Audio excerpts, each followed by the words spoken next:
जय हिंद मेरे प्यारे दोस्तों, सामर्थ्य एकेडमी के इस YouTube प्लेटफॉर्म पर आप सबका स्वागत है। जैसा कि आप सब जानते हैं, हमारे द्वारा लगातार करंट अफेयर की क्लासेस कराई जा रही है, जो आपके आने वाले CGPSC एग्जाम के लिए काफी ज्यादा इंपॉर्टेंट है। तो हम क्या करते हैं, संडे को सुबह 10 बजे इंडिया का करंट अफेयर देते हैं आपको, और शाम को 5 बजे छत्तीसगढ़ का करंट अफेयर देते हैं। तो उसी सीरीज में हम फिर से लेकर आ गए हैं आपके लिए बहुत ही इंपॉर्टेंट करंट अफेयर, क्योंकि इस वीक के करंट अफेयर में आपके पास क्या शामिल है, आपके पास जो खेल अवार्ड्स मिले हैं वो है, और खेल अवार्ड से क्वेश्चन पूछे जा सकते हैं। तो ये काफी ज्यादा इंपॉर्टेंट है, और कुछ इंपॉर्टेंट अपॉइंटमेंट्स हैं जिससे पिछले CGPSC में एग्जाम में क्वेश्चन पूछा गया था, और कुछ कमिटी फॉर्म हुई है उसके बारे में है, कुछ इसरो ने लॉन्च किया उसके बारे में है। तो आपको ये क्लास बहुत अच्छे से पढ़ना है, क्योंकि ये क्लास बहुत ही इंपॉर्टेंट चीजों को कवर करता है। तो आइए आज का क्लास स्टार्ट करते हैं। और आज का क्लास स्टार्ट करने से पहले जो भी बच्चे हमसे पहली बार जुड़ रहे हैं वो क्या करेंगे, हमारे चैनल को सब्सक्राइब करेंगे और बेल आइकन को प्रेस करेंगे, जिससे हमारी आने वाली सभी वीडियो आपको समय पर मिल जाएगा। ठीक है, तो आइए आज का सेशन स्टार्ट करते हैं। तो क्या है हमारा पहला सवाल, खेल रत्न पुरस्कार 2024 के विजेताओं में कौन कौन खिलाड़ी शामिल है। तो सबसे पहले आपको यह पता होना चाहिए कि खेल रत्न पुरस्कार को किस नाम से जाना जाता है। किस नाम से जाना जाता है? मेजर ध्यानचंद खेल रत्न अवार्ड। ठीक है, मेजर ध्यानचंद। तो मेजर ध्यानचंद कौन थे, ये मुझे आप कमेंट सेक्शन में लिखोगे। वैसे तो ये किसी भी पहचान के मोहताज नहीं है। 2021 तक क्या था कि इस खेल रत्न अवार्ड को क्या कहा जाता था, राजीव गांधी खेल रत्न अवार्ड। हमारे यहाँ क्या फैशन है, कुछ भी चीज हो, एयरपोर्ट हो, किसी शहर का नाम हो, किसी बस्ती का नाम हो, किसके नाम पे रख देते हैं, नेताओं के नाम पे। और खेल रत्न, राजीव गांधी खेल रत्न अवार्ड का क्या मतलब था, अब सही नाम दिया गया है मेजर ध्यानचंद खेल रत्न अवार्ड। ठीक है, तो 2021 तक राजीव गांधी खेल रत्न अवार्ड था, उसके बाद मेजर ध्यानचंद खेल रत्न अवार्ड हो गया। तो इस बार जो खेल रत्न अवार्ड मिला है बहुत ही इंपॉर्टेंट लोगों को मिला है। किसको किसको मिला है? ये मिला है मनु भाकर। कौन है मनु भाकर? ये है मनु भाकर। इनके नाम पे क्या रिकॉर्ड मेंशन है, ये शूटिंग से आती है, निशानेबाजी से आती है। इन्होंने अभी हाल में हुए पेरिस ओलंपिक में एक ही ओलंपिक में 2 मेडल जीतने का कीर्तिमान हासिल किया है। भारत के लिए ऐसा अभी तक किसी ने नहीं किया था। इन्होंने 2 कांस्य पदक जीते। पहला जीता 10 मीटर इंडिविजुअल इवेंट में, और दूसरा जीता है मिक्स्ड इवेंट में। ठीक है, दूसरा मिक्स्ड इवेंट में, एक इंडिविजुअल इवेंट में, एक मिक्स्ड इवेंट में। और उसके बाद है हमारे पास प्रवीण कुमार। ये कौन है? पैरा एथलीट है। इन्होंने आपके 2024 के ओलंपिक में गोल्ड जीता, और 2020 वाले ओलंपिक में आपका क्या जीता है, सिल्वर। ठीक है, तो लगातार 2 ओलंपिक से ये मेडल जीतते आ रहे हैं। अब ये कौन है? हरमनप्रीत सिंह। ये हमारे कप्तान साहब, हमारे सरपंच साहब, इंडियन हॉकी टीम के कप्तान, इनको सरपंच साहब के नाम से जाना जाता है। ठीक है, तो इन्होंने अभी जो इंडियन हॉकी टीम को कांस्य पदक मिला है ओलंपिक 2024 में, इसमें इनका बहुत बड़ा योगदान था।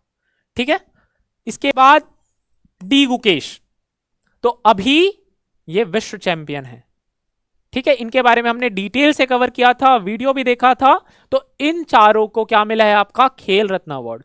तो इसके साथ इनको क्या मिलेगा, 25 लाख रुपए। 25 लाख रुपए। ठीक है, तो हमारा क्या ऑप्शन हो जाएगा, मनु भाकर, हरमनप्रीत सिंह, प्रवीण कुमार और डी गुकेश। तो पहला ऑप्शन हमारा क्या हो जाएगा, करेक्ट हो जाएगा। अगला सवाल देखते हैं, वर्ष 2024 के लिए कितने एथलीटों को अर्जुन पुरस्कार से सम्मानित किया गया?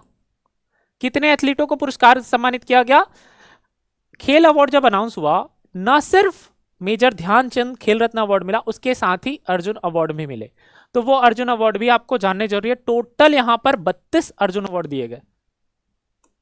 ठीक है, इन 32 में से 17 जो थे वो क्या थे, पैरा एथलीट से।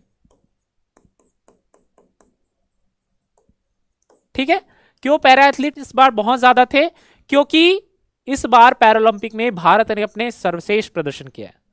ठीक है, हम ओलंपिक और पैरालंपिक के लिए एक सेपरेट वीडियो लाने वाले हैं जिसमें आपका थोड़े टाइम में पूरा का पूरा ओलंपिक और पैरालंपिक रिवाइज हो जाएगा। ठीक है, तो इस बार भारत ने अपना सबसे बेस्ट प्रदर्शन किया है पैरालंपिक में, इसलिए क्या हुआ है आपका ये बहुत ही ज्यादा 17 awards arjuna award Paralympic Olympian को मिले। ठीक है, तो देखो स्वप्निल, अमन, सरबजोत। तो ये सरबजोत कौन है पता है? ये सरबजोत वही है जिनको मिला है आपका कांस्य पदक मनु भाकर के साथ मिक्स्ड इवेंट में। ठीक है, स्वप्निल को भी पेरिस ओलंपिक में मेडल मिला था। ठीक है, तो देखते हैं डिटेल में देखते हैं। अब देखो अर्जुन अवार्ड को थोड़ा सा किस तरीके से किस कैटेगरीज में याद रख सकते हो, जैसे कुछ कुछ इंपॉर्टेंट चीजें हैं। जैसे कुश्ती में किसको मिला? अमन सहरावत को मिला। ठीक है, उसके बाद तैराकी में साजन प्रकाश को, स्क्वैश में अभय सिंह को, शूटिंग में इंपॉर्टेंट है स्वप्निल को मिला, स्वप्निल सुरेश कुशाले, सरबजोत सिंह। ठीक है, उसके बाद आपका इंपॉर्टेंट हो जाता है बॉक्सिंग में नीतू को मिला, सावित्री को मिला, शतरंज में वांतिका अग्रवाल को मिला। अब उसके बाद हॉकी में आपका अभिषेक, संजय, जर्मनप्रीत सिंह, सुखजीत सिंह। जर्मनप्रीत सिंह का नाम कहां पे आपने सुना होगा? जब इंडिया और पाकिस्तान का मैच चल रहा था तो कुछ गहमागहमी जब हो गई थी तो उस टाइम पे जर्मनप्रीत सिंह का आपने नाम सुना होगा। ठीक है, तो ये भारत के बहुत ही इंपॉर्टेंट हॉकी खिलाड़ी है। ठीक है, उसके बाद पैरालंपिक में किसको मिला है? राकेश कुमार को मिला है पैरा आर्चरी के लिए, प्रीति पाल को मिला है, अजीत सिंह को मिला है। तो आप एक बार, आपको पीडीएफ अवेलेबल होगी, आप एक बार इन नामों को देख लोगे। ठीक है, क्योंकि 32 के 32 नाम आप ज्यादा याद करने की जरूरत नहीं है, एक बार सरसरी निगाह से देख लेना। ठीक है, इंपॉर्टेंट आपका मेजर ध्यानचंद खेल रत्न है। अर्जुन अवार्ड से भी क्वेश्चन आ सकते हैं, बट आपको ऊपर ऊपर से चीजें देख लेनी, जैसे आपका शूटिंग हो गया, कुश्ती हो गया, हॉकी हो गया, बॉक्सिंग, शतरंज, ये एटलीस्ट इन चीजों के नाम आप याद कर सकते हो। ठीक है, अगला सवाल देखो। हाल ही में किसके नेतृत्व में मूल्य सूचकांक WPI के आधार वर्ष को संशोधित करने के लिए एक समिति गठित की गई? ठीक है, अब सबसे पहले WPI का डिटेल देख लेते हैं कि क्या होता है WPI। WPI का फुल फॉर्म क्या है? Wholesale price index. तो ये क्या बताएगा? जब कोई प्रोडक्ट जो है आपका मार्केट से निकल रहा है ना, होलसेल मार्केट में उसकी कितनी प्राइस है, तो होलसेल मार्केट का इन्फ्लेशन ये दर्शाता है। ठीक है, ये क्या करता है? इन्फ्लेशन दर्शाता है बनाने वाले के, है ना, बनाने वाले के नजरिए से।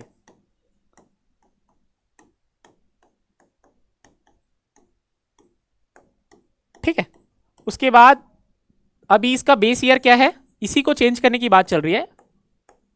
बेस ईयर इसका है 2011 2012। ठीक है, तो इसमें अभी इसी में देख लो, अभी जो कमिटी बनी है वो क्या करना चाह रही है? इस बेस ईयर को बदलना चाह रही है 2022 2023 में। ठीक है, इसके पहले बेस ईयर क्या था? 2004 2005। ठीक है, इसको किसने बदला था? इसको बदला गया था 2015 में।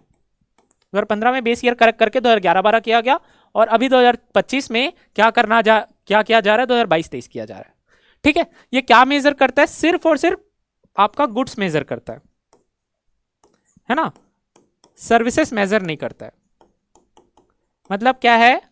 आप जितना भी जो प्रोडक्ट है सिर्फ और सिर्फ वही मेजर कर रहा है जो आप काम कर रहे हो, वहां से जो रेवेन्यू जनरेट हो रही है, वहां से जो जितना इन्फ्लेशन क्रिएट हो रहा है उस चीज को मेजर नहीं करता ये। ठीक है, तो ये एक अधूरा टाइप का इंडेक्स है। ठीक है, और इसको जारी कौन करता है? वाणिज्य एवं उद्योग मंत्रालय के आर्थिक सलाहकार परिषद द्वारा। उद्योग मंत्रालय के आर्थिक सलाहकार परिषद द्वारा। ठीक है, इसको ये जारी करता है। अब इसके अलावा एक और इंडेक्स होता है। ठीक है, वो क्या है? Consumer price index. मतलब हमारे इन्फ्लेशन की जो बात करता है, देख लेते हैं उसको भी। CPI, consumer price index. ठीक है, तो अंतर, मेन अंतर क्या है, इसका बेस ईयर देख लो, इसका बेस ईयर है 2012, ठीक है, उसका क्या था 11-12 था। और क्या है, इसका जो काम करने का तरीका है वो सिर्फ और सिर्फ गुड्स को नापता था, ये गुड्स और सर्विसेज दोनों को नापता है, वस्तु एवं सेवाओं दोनों को, वस्तु एवं सेवा दोनों का मापन करेगा, ठीक है, तो ये एक्यूरेट आएगा। उसके बाद इसको कौन जारी कर रहा है, केंद्रीय सांख्यिकी संगठन, केंद्रीय सांख्यिकी कंडीशन, सेंट्रल स्टैटिकल ऑर्गेनाइजेशन, ठीक है, ये जारी करता है। और क्या बच गया इस पे, हाँ, ये बेसिक इंपॉर्टेंट चीजें हैं जो आपको ध्यान में रखनी है सीपीआई और डब्ल्यूपीआई के बारे में। अब देख लेते हैं क्या हमारा क्वेश्चन था। हाँ, तो कौन बना है अभी, क्या आधार वर्ष को चेंज करना है, क्या है आधार वर्ष, 11-12 से लेकर आपको करना है 21-22, 2011-12 से आप करने पे जा रहे हो, सॉरी 22-23, ठीक है। तो इसके लिए कमिटी बनी है, 18 मेंबर की कमिटी बनी है। तो इस 18 मेंबर की कमिटी को चेयर कौन कर रहा है, रमेश चंद्र, ये कौन है, नीति आयोग के मेंबर है, ठीक है। तो इस कमिटी को चेयर करेंगे रमेश चंद्र, तो ये आपको पता होना चाहिए था, इसके पीछे का कॉन्सेप्ट हमने देख लिया, डब्ल्यूपीआई क्या होता है, सीपीआई क्या होता है। अगला सवाल देखते हैं, विश्व ब्लिट्ज शतरंज चैंपियनशिप कहां आयोजित की गई थी, कहां आयोजित की गई थी, ये चैंपियनशिप आयोजित की गई थी आपके न्यूयॉर्क में, कहां आयोजित की गई थी, न्यूयॉर्क में, अमेरिका में, ठीक है, अमेरिका में आयोजित की गई थी। और इस टूर्नामेंट में जो ये खिलाड़ी है, कौन है ये, आर वैशाली, आर वैशाली, इन्होंने कांस्य पदक जीता, कांस्य पदक जीता, ठीक है। ये क्यों फेमस है, इनके एक भाई हैं, कौन है वो, आर प्रज्ञानंदा, आर प्रज्ञानंदा, ठीक है, आर क्या है, रमेश बाबू। तो ये पहले फर्स्ट भाई बहन के जोड़ी हुए, भाई बहन की जोड़ी है जो ग्रैंड मास्टर बने, ठीक है। ये दोनों उस टीम में भी शामिल थे जिस टीम ने चेस ओलंपियाड जीता था, ठीक है, पुरुष और महिला टीम दोनों ने चेस ओलंपियाड जीता था, तो ये दोनों उस टीम में भी शामिल थे, ठीक है। तो ये हो गया थोड़ा सा बेसिक डिटेल। अगला सवाल देखो,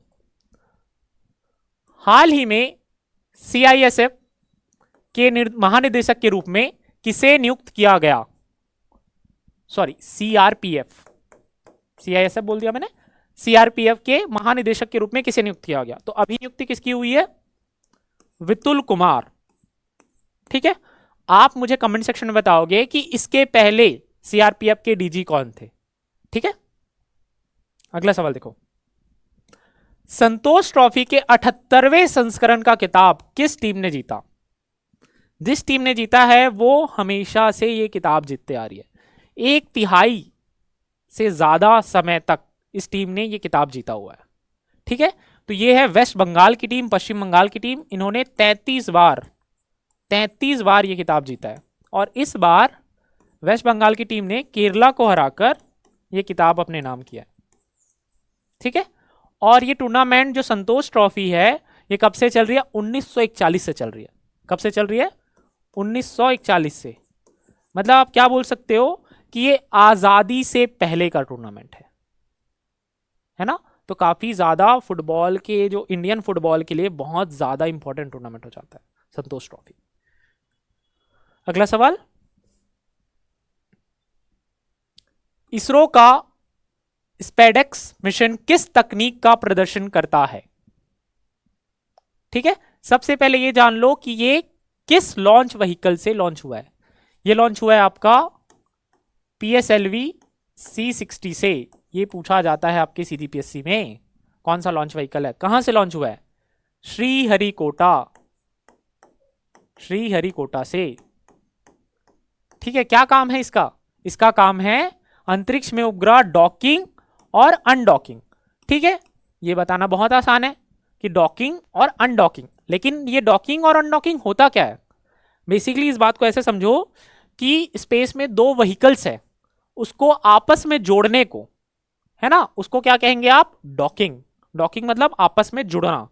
और जो दो व्हीकल उसको सेपरेट करना है तो उसको क्या कहोगे, अनडॉकिंग। तो इसका मतलब इसका काम कहां पे आ सकता है, मान लो कि स्पेस में स्पेस क्राफ्ट का कोई पार्ट खराब हो गया, ठीक है, तो अब उसको रिपेयर करना है। तो रिपेयर करना है तो क्या कर सकते हैं आप, उसको डॉकिंग मतलब अनडॉकिंग करके उसको अलग निकाला जा सकता है और दूसरे रिपेयर वाले में उसको डॉक किया जा सकता है और फिर रिपेयर कर सकते हैं।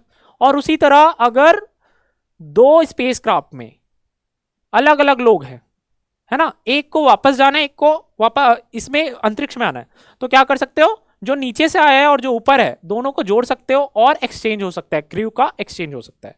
तो ये बहुत ही ज्यादा इंपॉर्टेंट मिशन है क्योंकि इसकी जो उपयोगिता है वो बहुत ज्यादा है।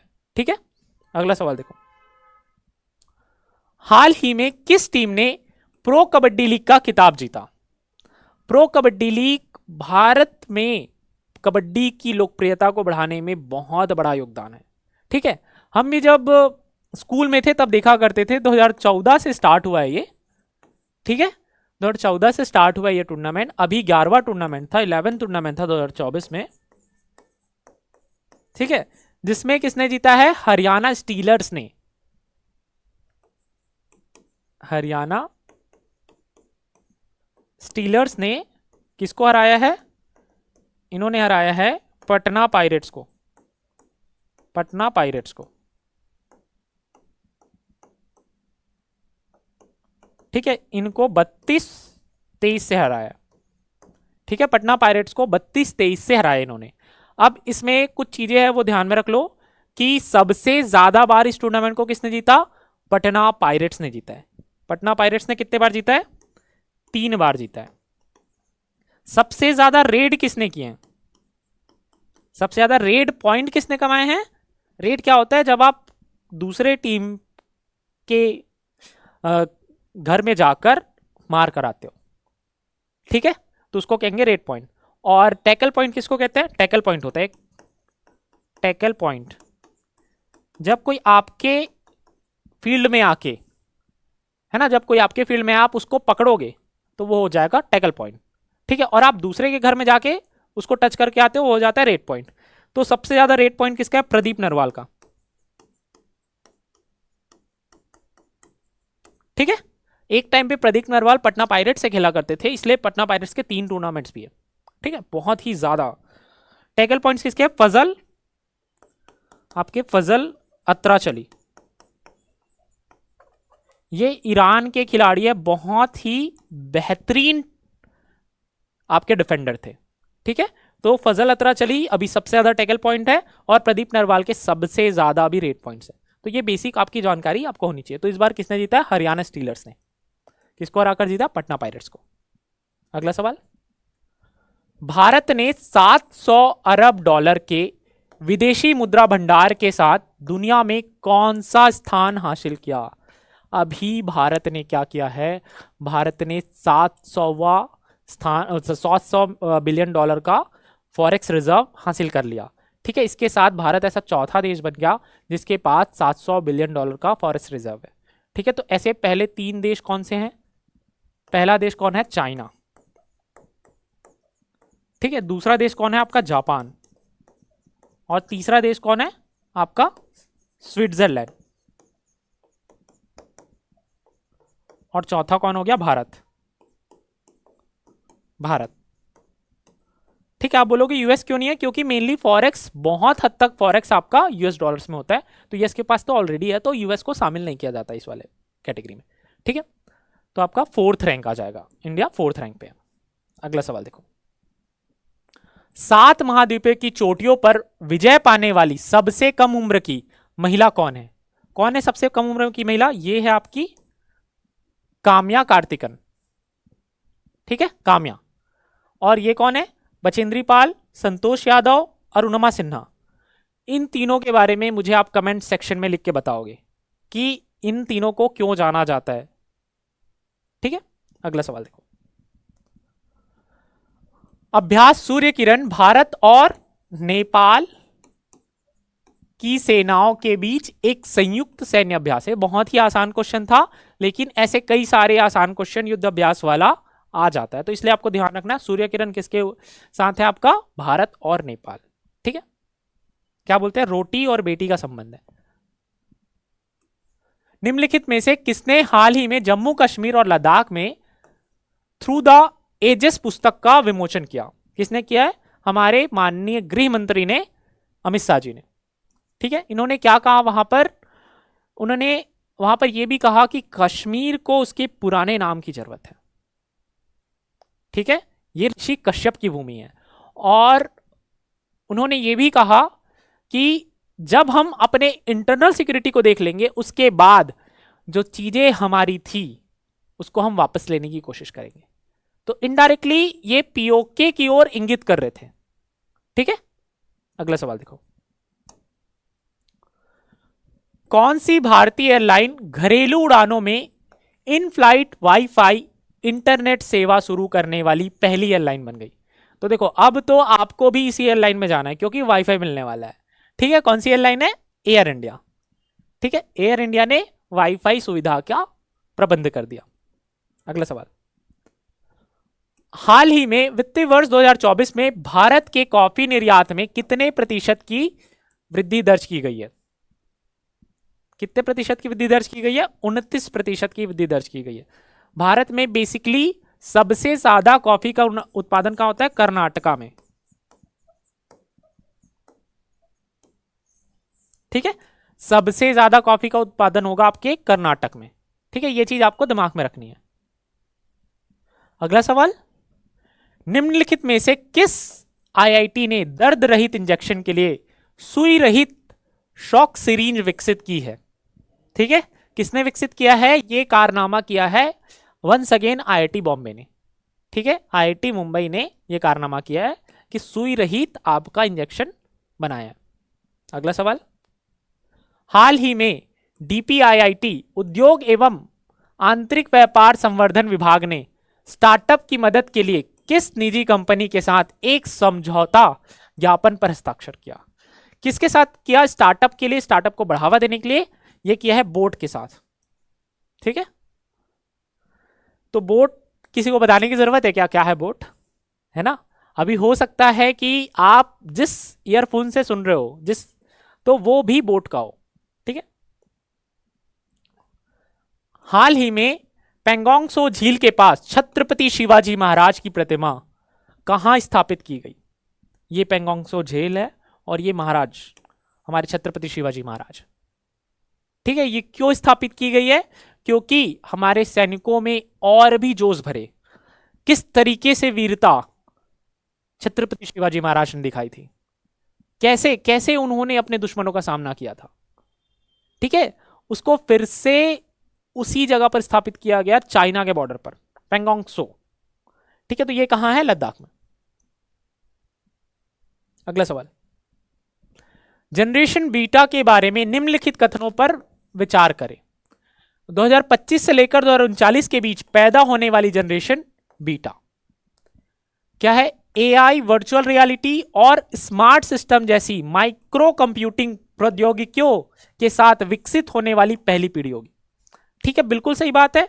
अभी की जनरेशन जो है, अभी तो हम लोग भी एआई का यूज कर रहे हैं, तो आने वाली जनरेशन तो बिल्कुल से एआई का यूज करेगी। तो ये सही बात है, AI, virtual reality, smart system, सारा कुछ। उम्मीद है कि बीटा पीढ़ी में क्वांटम कंप्यूटिंग और मेटावर्स जैसी अत्याधुनिक तकनीकों को अपनाया जाएगा।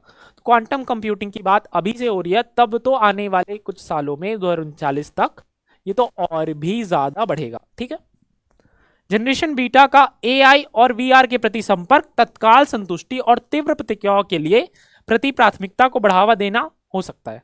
तो ये बिल्कुल हो सकता है कि आप ये सारी चीजें देखने के कारण तीव्र प्रतिक्रिया हो सकती है, तो ये भी आपका सही है। तो तीनों ऐसा कॉन्टेक्चुअल बेसिस पे देखा जाए, तो कॉन्टेक्स्ट के बेसिस पे देखा जाए तो तीनों स्टेटमेंट ही आपके सही हैं। ठीक है, तो क्या आ जाएगा? तीनों सही हैं। इस पे अभी थोड़ा सा चीज आप जान लो कि जनरेशन